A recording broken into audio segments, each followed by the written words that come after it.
vagueness in the laws, both in sedition and the UAPA, is what helps the prosecuting agency in charging people and putting them behind bars. The judicial interpretations on these special laws in recent times have been erratic and situational. There is now developing something called soft torture.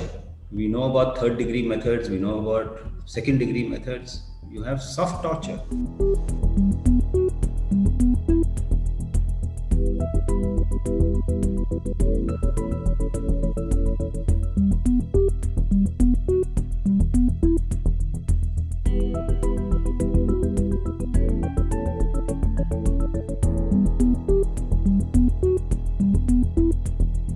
For UAPA cases, the Bureau's report shows charge sheeting rate at 42.5% and pendency rate at 77.8%.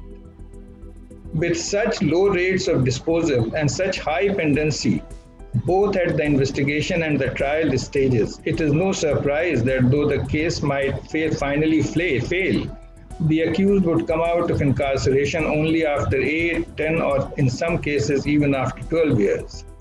The case fails, the case ultimately has no legs to stand. But the accused has suffered. The accused has suffered jail for 8 years, 10 years, and 12 years.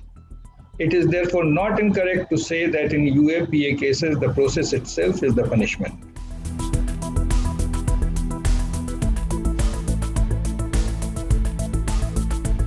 A people-centric model of national security is the quintessential need of the hour. Massive reforms are necessary in the special security legislations prevalent in India today, as they reek of an authoritarian impulse which is dangerous in a constitutional democracy. Legal reforms are imperative. The legal provisions of the special security legislations that accord impunity to state excesses need to be repealed. Stringent guidelines are to be framed for exercise of these powers. The judicial interpretations on these special laws in recent times have been erratic and situational. There is an imminent need for clarity on the overarching principles of the law in reconciliation of the conflict between human rights and the national security. The human rights are being violated. Indiscriminately filing cases against the persons who have expressed their dissent shall not be allowed to languish in the jails. More particularly, Stan Swamy was hailing various ailment. Both the state, NIA, and the courts have failed to take into consideration that he was entitled for bail on the medical grounds on such stringent terms and conditions. That has not been done. That has made him to die in the hospital. This aspect is very alarming, and the all right-thinking people, but more particularly the judges of the Indian courts, district judiciary, the constitutional courts, must take note of this important aspect of the matter, interpret the provisions, and does not say that we have no power to deal with this kind of cases where the vengefully the cases for having expressed their dissent and filed the cases made them to languish in the jails.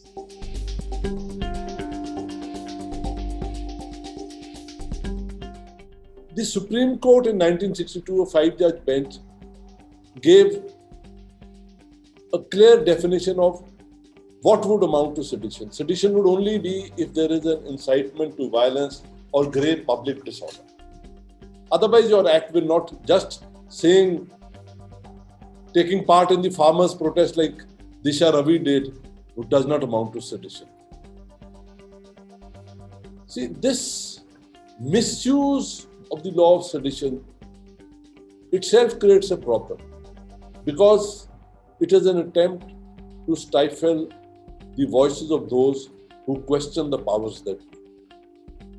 We may be requiring a law to deal with terrorist activities, but it should be with well-defined terrorist activities, not a nebulous, vague definition of terrorism as is done in the UAPA.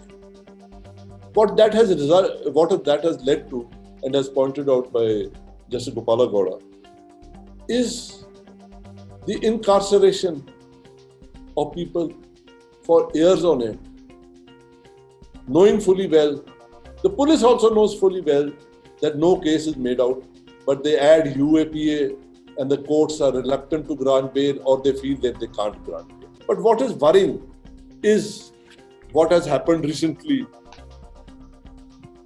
when Mohammad Ilyas and Irfan were acquitted by the NIA court and everybody was released after 12 years. 122 persons in Surat released after 20 years of being charged under the UAPA.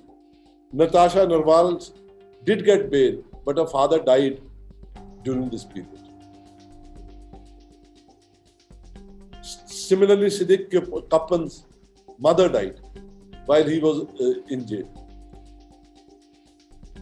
Father Stan Swamy, 84 years old, suffering from Parkinson's disease. I mean, are we not humans? Have we lost all touch of humanity that this man requires bail, even if there is a 43D or a 43E? There is something which is more, where the powers of the Superior Court must be used to grant bail to these people.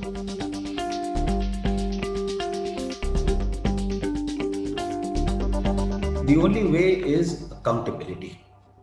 And accountability has to be in two forms. One is financial accountability, where compensation has to be given. And give them sufficient amount of compensation. If you can give Nabi Narayanan 50 lakhs, surely you can give some good amount of compensation to all these people who have been, wrongly arrested, wrongly detained. Why not?